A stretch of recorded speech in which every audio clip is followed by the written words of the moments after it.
Welcome MS teaching channel. আজ আমরা complex কম্পাউন্ডের লাস্টে যে ক্লাস করেছিলাম সিএফএসি ক্যালকুলেশন তারই কন্টিনিউশন ক্লাস। লাস্ট ডেতে আমরা অক্টাহেড্রাল কমপ্লেক্স কম্পাউন্ডের সিএফএসি ক্যালকুলেশন করেছিলাম। আজ আমরা দেখব কিভাবে টেট্রাহেড্রাল কমপ্লেক্স কম্পাউন্ডের সিএফএসি ক্যালকুলেশন করতে পারা যায়। তো আজকের আমাদের আলোচ্য বিষয় CFSE of tetrahedral complex compound. Tetrahedral complex কম্পাউন্ডের ক্ষেত্রে 5টি ডিজেনারেট অরবিটাল আছে। তো এরা ডিজেনারেট কখন? অ্যাবসেন্স অফ লিগ্যান্ড, লিগ্যান্ডের উপস্থিতিতে এই 5টি ডি অরবিটাল এরা স্প্লিটিং হচ্ছে। কীভাবে? 5টির ভিতরে 3টি অরবিটাল অর্থাৎ DXY, DYZ and DZX higher energy স্টেটে এবং 2টি ডি অরবিটাল DX2Y2 এবং DZ2 লোয়ার এনার্জি স্টেটে চলে আসছে। অর্থাৎ 5টা ডি অরবিটাল স্প্লিটিং করে দুটো ভাগে বিভক্ত হলো। হায়ার এনার্জি স্টেট যেটাকে আমরা বলছি T2, লোয়ার এনার্জি স্টেট যেটাকে আমরা বলছি E। তো সেখানে 3টে থাকছে T2-তে আর 2টো থাকছে লোয়ার এনার্জি স্টেট E। তো টেট্রাহেড্রালের ক্ষেত্রে হায়ার এনার্জি স্টেট হলো T2, whereas lower energy state E। আর 5টি ডি অরবিটালের যে এভারেজ এনার্জি তাকে বলা হচ্ছে ব্যারি সেন্টার। আর এদের মধ্যে অর্থাৎ T2 এবং E এর মধ্যে যে এনার্জি গ্যাপ, স্প্লিটিং যে এনার্জি, সেটাকে বলা হচ্ছে ডেল্টা টি। তো এখানে আমাদের দুটো প্রশ্ন অ্যারাইজ করবে। তো একটা কথা বলে রাখি, সেটা হলো এখানে যে ডেল্টা টি পেয়েছিলাম অর্থাৎ স্প্লিটিং এনার্জি টেট্রাহেড্রালের ক্ষেত্রে, আর লাস্ট ক্লাসে আমরা যে ডেল্টা পেয়েছিলাম স্প্লিটিং এনার্জি অক্টাহেড্রালের ক্ষেত্রে, দুটোর ভ্যালু ইজ নট সেম। তাহলে কী হচ্ছে? দেখা যাচ্ছে যে delta of octahedral is greater than delta T. অর্থাৎ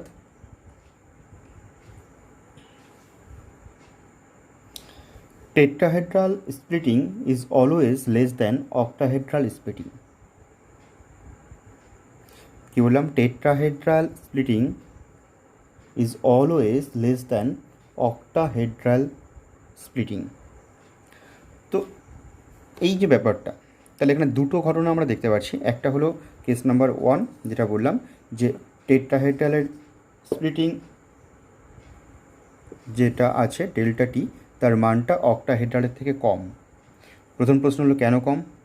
আর দ্বিতীয় কোশ্চেন হলো এখানে যে স্প্লিটিংটা হয়েছে সেখানে T2 হায়ার এনার্জি স্টেটে গেছে কিন্তু E গেছে লোয়ার এনার্জি স্টেটে।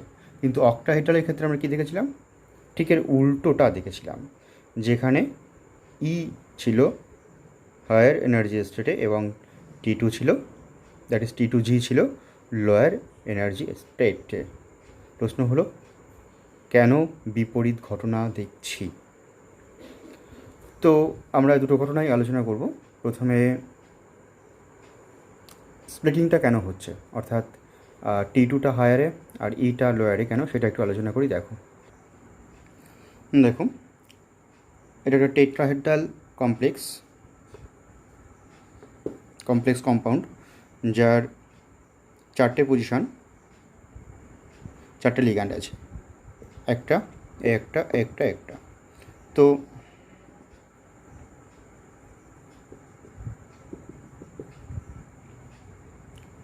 টেট্রাহেড্রাল কমপ্লেক্স কম্পাউন্ড তৈরি হলো।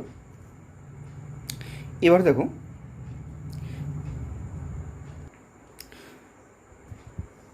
তো টেট্রাহেড্রাল যে কোনো কম্পাউন্ডের ক্ষেত্রে তাদের যে বন্ড অ্যাঙ্গেল, দ্যাট ইজ এই বন্ড অ্যাঙ্গেল বা এই বন্ড অ্যাঙ্গেল, প্রত্যেকটার মানই তোমাদের জানার কথা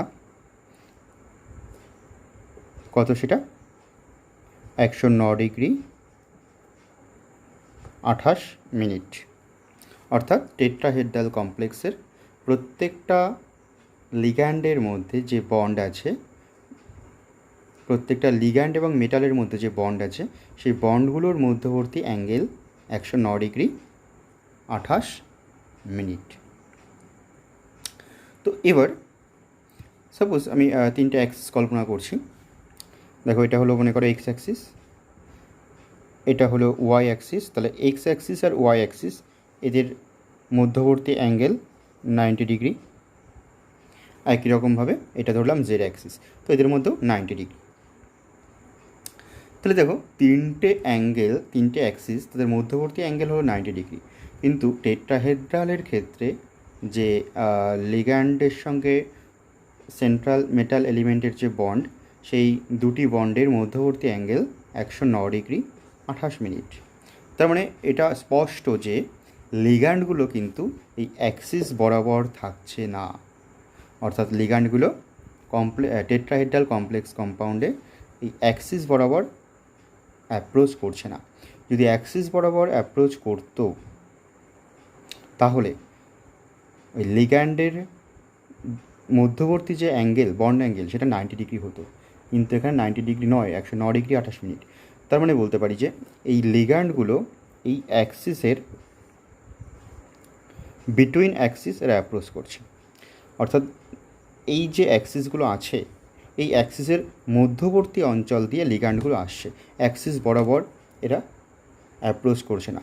তাহলে টেট্রাহেড্রালের ক্ষেত্রে লিগ্যান্ডগুলো আছে বিটুইন অ্যাক্সিস, হোয়ারেজ আমরা অক্টাহেড্রালের ক্ষেত্রে দেখেছিলাম যে লিগ্যান্ডগুলো ছিল অন দ্য অ্যাক্সিস। তাহলে টেট্রাহেড্রালের ক্ষেত্রে লিগ্যান্ডগুলো কী আছে? Between Axis. তাহলে বিটুইন অ্যাক্সিস বরাবর যখন লিগ্যান্ডগুলো অ্যাপ্রোচ করছে সেন্ট্রাল মেটাল এলিমেন্টের দিকে, তখন এই সেন্ট্রাল মেটাল অ্যাটমের যে ডি অরবিটাল আছে সেই ডি অরবিটালের মধ্যে যে ডি অরবিটালগুলি লোভ বিটুইন অ্যাক্সিস আছে, সেই বিটুইন অ্যাক্সিস যুক্ত ডি অরবিটালগুলির সঙ্গে লিগ্যান্ডগুলির কী হচ্ছে? রিপালশান হচ্ছে।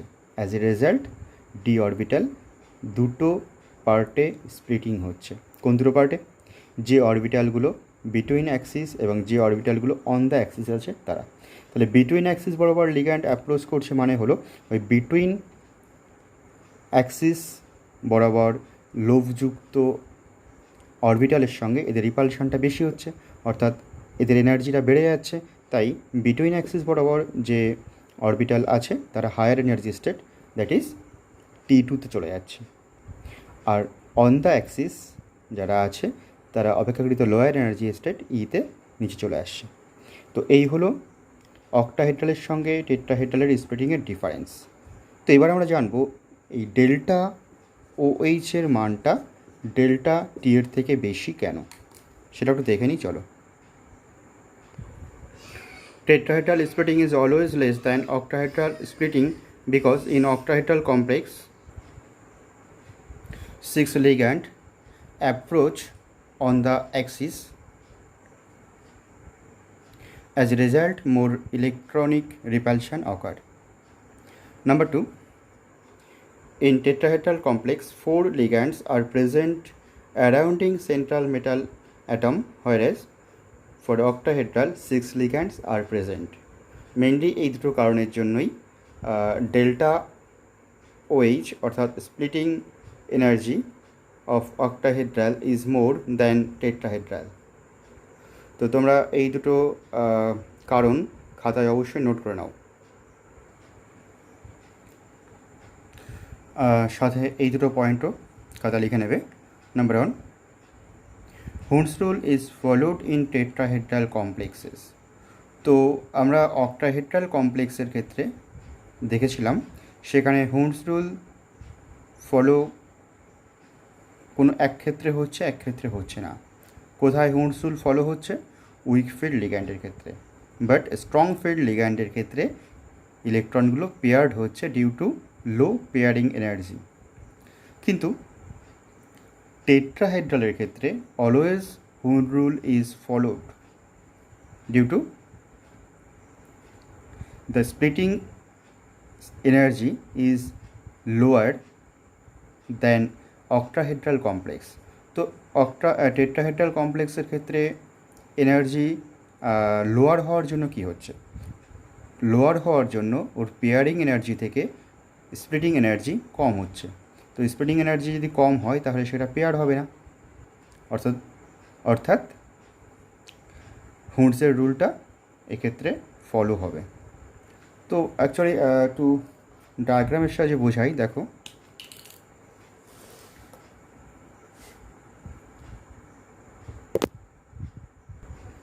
আচ্ছা, ডায়াগ্রামের সাহায্যে বোঝানোর আগে 2 নম্বর পয়েন্ট একটু বলে রাখি। Tetrahedral is always high spin complex compound. এই দুটো পয়েন্ট অবশ্যই খাতায় লিখে নাও। এবার tetrahedral complex compound always Hund's rule follow করে কেন সেটা একটু দেখি, চলো লক্ষ্য করবে। টেট্রাহেড্রাল, এটা টেট্রাহেড্রাল কমপ্লেক্স, এটা অক্টাহেড্রাল কমপ্লেক্স। তো টেট্রাহেড্রাল কমপ্লেক্স এবং অক্টাহেড্রাল কমপ্লেক্স, এখানে স্প্লিটিংটা দেখো। টেট্রাহেড্রালের ক্ষেত্রে ডেল্টা টির যে স্প্লিটিংটা হয়েছে, অক্টাহেড্রালের ক্ষেত্রে স্প্লিটিংটা অনেকটা বেশি। কেন বেশি অক্টাহেড্রালের, তার কারণটা অলরেডি আমি একটু আগেই আলোচনা করেছি। তো দেখো এখানে স্প্লিটিংটা কম, তার মানে এই এনার্জি গ্যাপটা কম, বাট এখানে এনার্জি গ্যাপটা বেশি। তো এর ফলে কী হচ্ছে, এর ফলে যখন ইলেকট্রন আসছে তখন প্রথমে এখানে একটা ইলেকট্রন ঢুকলো, দেন এখানে এই দুটো ইলেকট্রন পরিপূর্ণ হওয়ার পর এবার আরও যদি ইলেকট্রন আসে তখন কিন্তু এইখানে ইলেকট্রন আগে ঢুকবে না। অ্যাকর্ডিং টু হুন্ডস রুল প্রত্যেকটা ডিজেনারেটেড অরবিটালে একটা করে আগে ঢোকে। তো এখানে একটা করে ঢুকে গেছে ইলেকট্রন। এবার কী হবে, নেক্সট ইলেকট্রন চলে যাবে T2-তে, সেখানেও একটা করে ইলেকট্রন পরিপূর্ণ হবে। এভাবে পরিপূর্ণ হওয়ার পর তো 5টা ইলেকট্রন পরিপূর্ণ হয়ে গেল। এবার 6 নম্বর ইলেকট্রন যদি আসে তখন এখানে পেয়ার্ড ইলেকট্রন তৈরি হবে। তো কেন এমন হচ্ছে, এখানে পেয়ার্ড না হয়ে কেন একটা করে ইলেকট্রন আসার পরে 3টে ইলেকট্রন যখন হচ্ছে তখন এখানে চলে যাচ্ছে কেন? কিন্তু এখানে যেটা হচ্ছে আমরা দেখেছিলাম যে স্ট্রং ফিল্ড লিগ্যান্ডের ক্ষেত্রে প্রথমে এখানে দুটো করে ইলেকট্রন অকুপাই হচ্ছে, দুটো করে ইলেকট্রন অকুপাইড হওয়ার পরে তারপরে নেক্সট ইলেকট্রন চলে যাচ্ছে এখানে। তার কারণ হলো এদের স্প্লিটিং এনার্জিটা কম, অর্থাৎ গ্যাপটা কম, এখানে গ্যাপটা বেশি। তো এখানে গ্যাপটা কম হওয়ার জন্য দুটো ইলেকট্রন এখানে আসার পরই 3 নম্বর ইলেকট্রন সহজেই এই গ্যাপটাকে অতিক্রম করে লাফিয়ে এখানে চলে যেতে পারছে, যেটা এখানে সম্ভব হচ্ছে না। তাই এখানে পেয়ার্ড হচ্ছে, অর্থাৎ হুন্ডসের রুল এখানে ফলো সবসময় হচ্ছে না, কিন্তু এখানে হুন্ডসের rule always be followed due to lower energy gap. বোঝা গেল? আর কি ডিফারেন্স আমরা দেখেছিলাম, এখানে T2টা উপরে, ইটা নিচে, কিন্তু এক্ষেত্রে হায়ার এনার্জিতে চলে গেছিলো ইজি, লোয়ার এনার্জিতে ছিল T2G।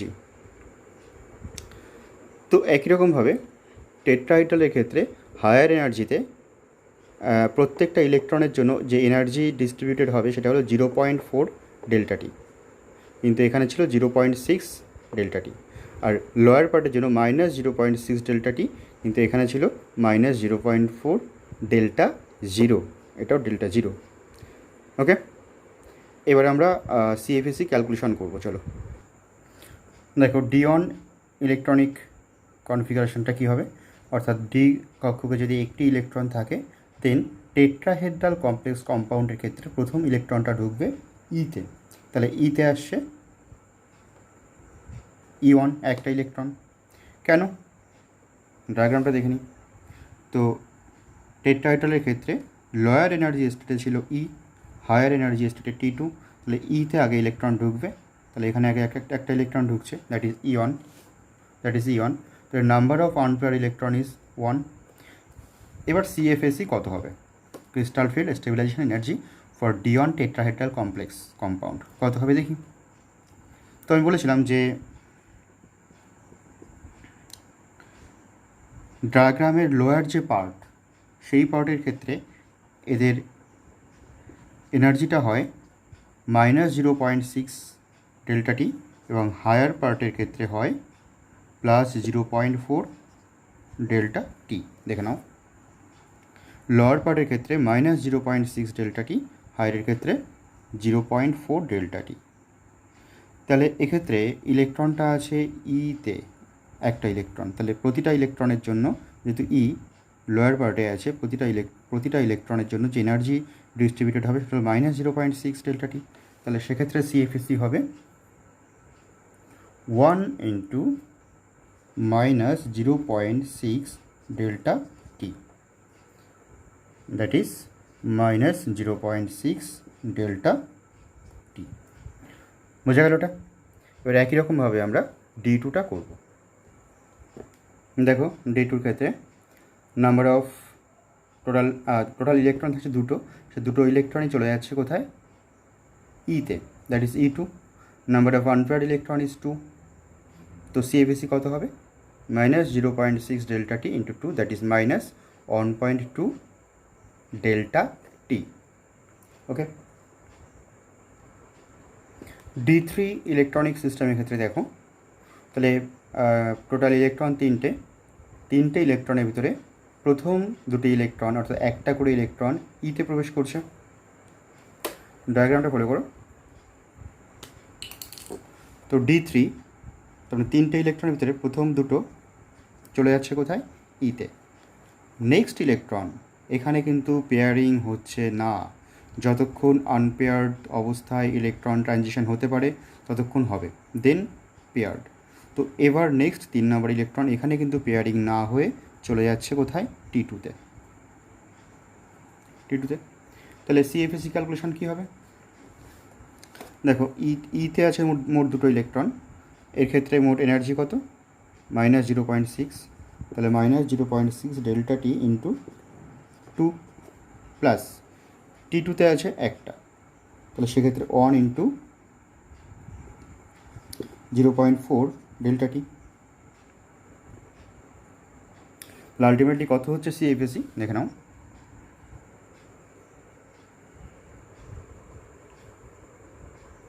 -0.6 delta T into 2 plus 0.4 into delta T, that is -0.8 delta T. একই রকমভাবে তোমরা এক থেকে অর্থাৎ D1 থেকে D10 টেট্রাহেড্রাল কমপ্লেক্স কম্পাউন্ডের ক্ষেত্রে সিএফএসি ক্যালকুলেশন করে রাখবে। তাহলে HW থাকছে D1 টু D10, এটা হলো তোমাদের HW। একটা প্রবলেম সলভ করি। Calculate CFSE of CONH3 whole 6 3+। তো দেখো এই টাইপের প্রবলেমগুলো আমরা কীভাবে সলভ করব। তো অ্যাট ফার্স্ট আমাদের কী করতে হবে, আমাদের এখানে যে CMA আছে সেন্ট্রাল মেটাল এলিমেন্ট, তার অক্সিডেশন নাম্বারটা বের করেছি। দেখো oxidation number of cobalt is +3 and coordination নাম্বারও আমাদের এখানে ক্যালকুলেট করতে হবে। এখানে আমরা যেটা পাচ্ছি coordination number 6, that is this is the octahedral complex compound. এটুকু ক্লিয়ার হয়েছে? তো অক্টাহেড্রাল কমপ্লেক্স কম্পাউন্ড এর ক্ষেত্রে এবার ইলেকট্রনিক যে configuration after splitting of D orbital, সেটা ডিপেন্ড করছে কিসের উপরে? ডিপেন্ড করছে লিগ্যান্ডের উপরে। Ligand is weak field or strong field, সেটা আমাদের বিবেচ্য বিষয়। তো এখানে লিগ্যান্ড আছে NH3, that is strong field ligand. তো এই স্ট্রং ফিল্ড লিগ্যান্ড কী করবে? পেয়ারিং ঘটাবে। তাহলে পেয়ারিং যদি ঘটায় তাহলে এক্ষেত্রে T2G, দ্যাট ইজ সেখানে তিনটে অরবিটাল, তার মধ্যে প্রত্যেকেই দুটো করে ইলেকট্রন আগে অকুপাইড হবে, দেন EG। তো এখানে আছেই তো কোবাল্ট 3তে টোটাল 6টা ইলেকট্রন। দেখো CO3+, this is D6 system, তাহলে 6টা ইলেকট্রনই চলে যাচ্ছে T2Gতে, কারণ এখানে তিনটে অরবিটাল আছে, প্রত্যেকটা পেয়ার্ড হয়ে 6টা ইলেকট্রন অকুপাইড হচ্ছে। EGতে 0। তো অক্টাহেড্রালের ক্ষেত্রে T2 এর যে এনার্জি ডিস্ট্রিবিউশন সেটা তুমি জানো, সেটা হলো 0.4 -0.4 ডেল্টা 0। তাহলে টোটাল 6টা ইলেকট্রনের জন্য সিএফএসির ভ্যালু হবে 6 into -0.4 delta 0, that is -2.4 delta 0। দেখে নাও।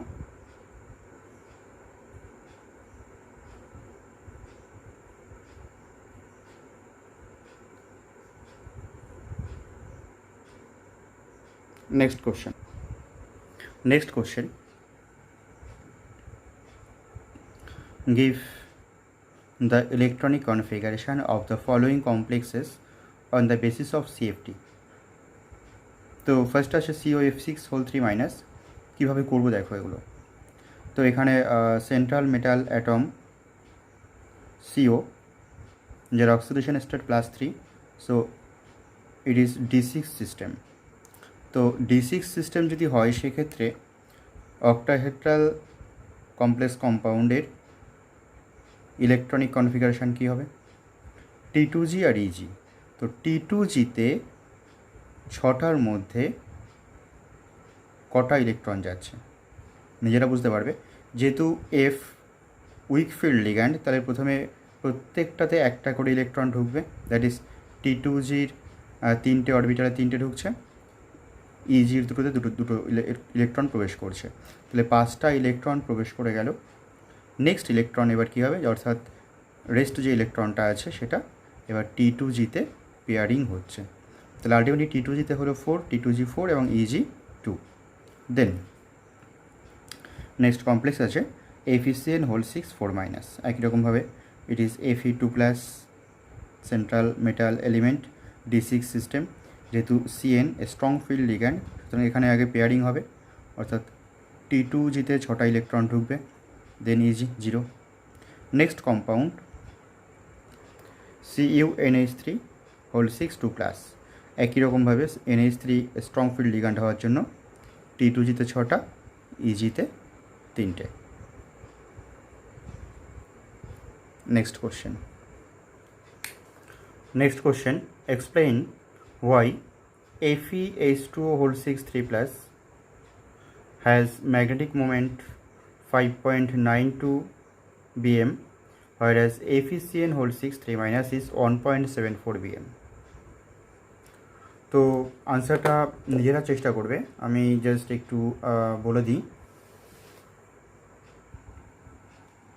In FeCN(6)3-, Cn- is a strong field ligand and therefore it involves D2sp3 hybridization with one unpaired electron.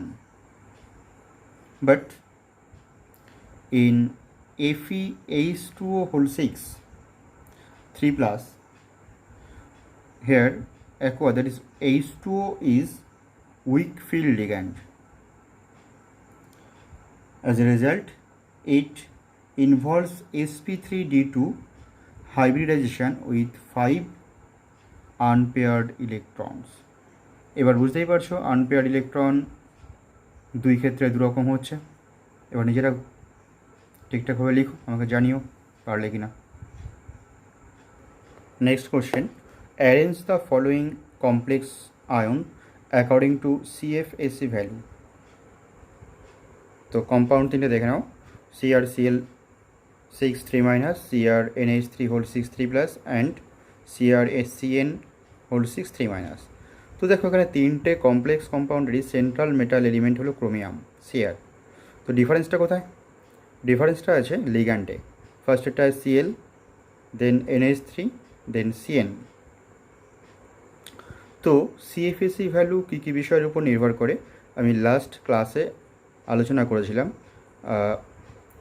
বলে রাখি, এই ক্লাসটি করার আগে ওই লাস্ট ক্লাস, অর্থাৎ CFSE calculation for octahedral complex compound ক্লাসটা একবার দেখে নিও। ওখানে আমি CFSE ভ্যালু কী কী বিষয়ের উপর নির্ভর করে সেটা আলোচনা করেছিলাম। তো সেখানে দেখবে একটা পয়েন্ট আছে, লিগ্যান্ডের উপর ডিপেন্ড করছে, অর্থাৎ স্ট্রং ফিল্ড লিগ্যান্ড যত বেশি হবে, লিগ্যান্ডের স্ট্রং ফিল্ড অ্যাবিলিটি যত বেশি হবে তত তার CFSE ভ্যালু বেশি হবে। তো দেখো এখানে তিনটে যে লিগ্যান্ড আছে, তাদের সব থেকে স্ট্রং ফিল্ড লিগ্যান্ড হলো Cn। তো তার জন্য এর CFSE সব থেকে বেশি, দেন NH3, দেন Cl। তো এই টাইপের কোশ্চেন আমাদের মাথায় রাখতে হবে যে CFSE ভ্যালু যদি কম্পেয়ার করতে দেয় তাহলে CFSE ভ্যালু কী কী বিষয়ের উপর নির্ভর করছে সেটা আমাদের মাথায় রেখে আনসারটা করতে হবে। Next question, compare CFSE for CONH3 whole 6 3 plus, RHNH3 whole 6 3 plus এবং IRNH3 হোল 6 3 প্লাস। দেখো এখানে ডিফারেন্সটা কোথায়? এখানে লিগ্যান্ড সবগুলোর ক্ষেত্রে একই, আয়নটাও অর্থাৎ অক্সিডেশন আয়নের যে চার্জটা আছে কোঅর্ডিনেশন স্ফিয়ারের সেটাও একই। ডিফারেন্সটা হলো সেন্ট্রাল মেটাল অ্যাটমের। তো এই ক্ষেত্রে CFSE ক্যালকুলেশন বা CFSE কম্পেয়ার আমরা কিভাবে করব না আমি বলছি না, এটা তোমাদের HW দেওয়া থাকছে। এই কোশ্চেন সলভ করতে গেলে আগের প্রিভিয়াস যে ক্লাসটা ছিল অর্থাৎ CFT এবং CFSE ক্লাসগুলো একটু তোমরা আরেকবার মন দিয়ে দেখে নাও, তারপরে নিশ্চয়ই এই কোশ্চেনগুলো সলভটা করতে পারবে। তো এখানে আমি জাস্ট হিন্টসটা দিয়ে রাখি, সেন্ট্রাল মেটাল অ্যাটম এদের পর্যায় সারণীতে কীভাবে অবস্থান করছে তার উপর নির্ভর করছে CFSE। জাস্ট এটুকুই বলছি, আর বলছি না। এবার ওই ক্লাসটা আরেকবার ফলো করো, ফলো করে আনসারটা করবে, করে আমাকে জানিও। ওকে, নেক্সট ক্লাসে আমরা কমপ্লেক্স কম্পাউন্ডের কালার নিয়ে আলোচনা করব। খুব ইন্টারেস্টিং একটা ক্লাস, অর্থাৎ বিভিন্ন কমপ্লেক্স কম্পাউন্ডে তাদের যে কালার অ্যারাইজ করছে সেই কালার ফরমেশনটা কীভাবে হচ্ছে বা কাদের কালার কেমন হবে সে বিষয়ে আমরা জানব। ওকে, আজ তবে এটুকুই থাকছে, টাটা।